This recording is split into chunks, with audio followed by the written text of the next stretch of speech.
Nous sommes donc avec Sira Silla, bonjour. Bonjour. Il est 7h14. Sira Silla, vous êtes député de La République En Marche de Seine-Maritime. Avant d'en venir à l'objet d'une plainte que vous allez déposer aujourd'hui, vous étiez avec Gérald Darmanin hier à Saint-Étienne-du-Rouvray. Que s'est-il passé, Sira Silla? Vous étiez à ses côtés lorsqu'il s'est fait huer, s'est fait invectiver, sale violeur pendant son discours? Moi, je pense que ce qu'il faut retenir le plus de ce qui fait d'hier, c'est que nous avons honoré la mémoire du père Hamel et de toutes les victimes du terrorisme. C'est inacceptable ce que ces personnes ont fait parce que nous étions bien là pour honorer la mémoire du père Hamel. Donc ça n'avait rien à faire là-dedans. Et aussi, il faut respecter la fonction de ministre de l'Intérieur. Donc moi, je condamne fermement ce qui s'est passé hier. Nous étions là pour le père Hamel. Moi, j'y tiens beaucoup parce que j'ai grandi à Saint-Étienne-du-Rouvray, donc c'était encore plus important pour moi ces cérémonies et on ne peut pas laisser faire des choses comme ça. Vous soutenez le ministre de l'Intérieur? Pardon?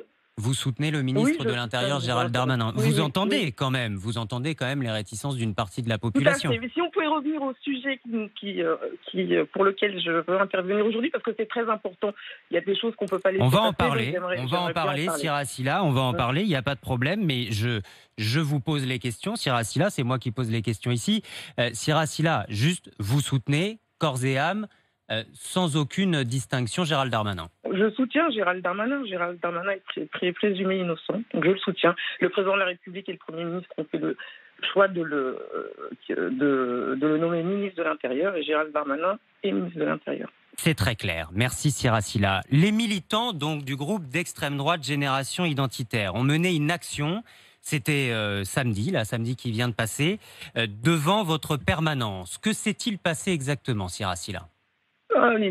Ils sont venus faire une mise en scène répugnante par laquelle ils prônent la haine et le racisme. Et donc, en fait, en réalité, il y a deux problèmes majeurs dans cette histoire. Le premier problème, c'est cette haine, ce racisme que ce groupe d'extrême droite prône, qui prône la fermeture des frontières. Moi, ce que je veux dire, en fait, c'est qu'en réalité, cela démontre quoi? Cela démontre, parce que lorsque je parle de diaspora, je parle surtout de Français qui font le pont entre la France et leur pays d'origine.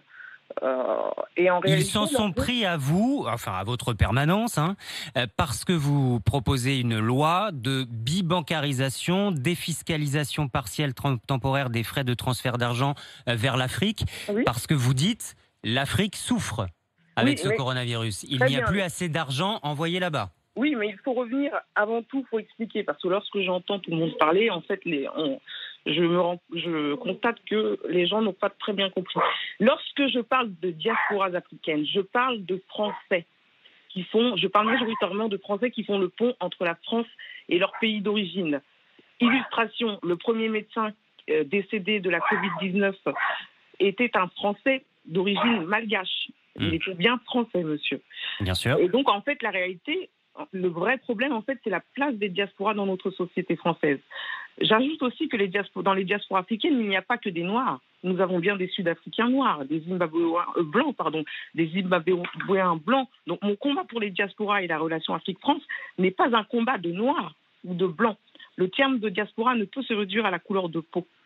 Et en fait, ce groupe d'extrême droite lutte avant tout sur un repli sur nous-mêmes. C'est ça qui les dérange à Génération Identitaire? Oui, en fait, il faut qu'ils se renseignent.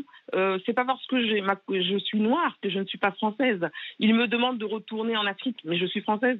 Je n'ai qu'une nationalité, je suis française. La France est mon pays. Donc ça, il est très important de le dire. La place des diasporas africaines en France, la reconnaissance. Nous ne sommes pas des Français de seconde zone, nous ne sommes bien des Français. Donc lorsqu'ils parlent d'Africains, vous parlez de Français, messieurs les racistes.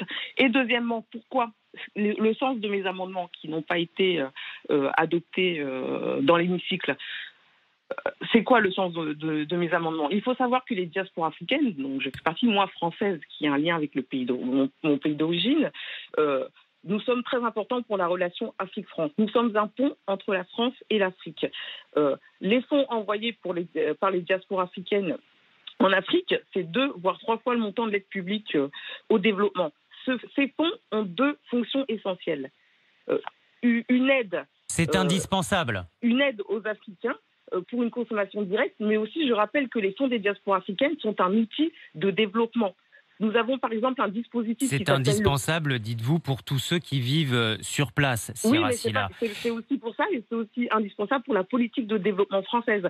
Je prends un exemple. On a un programme qui s'appelle le plan d'appui aux initiatives solidaires de développement au Sénégal, qui permet en fait à des Français, par exemple, d'origine qui ont une origine africaine, par exemple, d'investir dans des projets de développement, par exemple la création d'une société de transport en commun ou encore un hôpital. Et il y a des fonds de la France couplés à des fonds de l'Union européenne, plus couplés aux fonds des diasporas. Donc, je rappelle aussi que ce sont des fonds privés. Donc, lorsque c'est bien sûr. Sira Silla. Disent que je veux donner l'argent à l'Afrique. Sira Silla, Génération Identitaire, vous déposez plainte donc aujourd'hui contre ce mouvement qui, je le rappelle, existe légalement dans notre République. Est-ce qu'il faut interdire ce mouvement, Sira Silla? Dernière question très vite, oui ou non? Oui, ma position, c'est qu'il faudra interdire ce mouvement, tout à fait. Parce qu'ils sont hors des valeurs de la République. Vous en avez parlé au ministre de l'Intérieur, Gérald Darmanin, hier? Non, hier, nous étions concentrés à honorer la mémoire du père Hamel et des victimes du terrorisme. Vous allez vous entretenir à nouveau avec lui à ce sujet? Oui, je compte m'entretenir avec lui à ce sujet. Merci beaucoup, Sira Silla. C'est moi qui vous remercie. Député de La République En Marche de Seine-Maritime.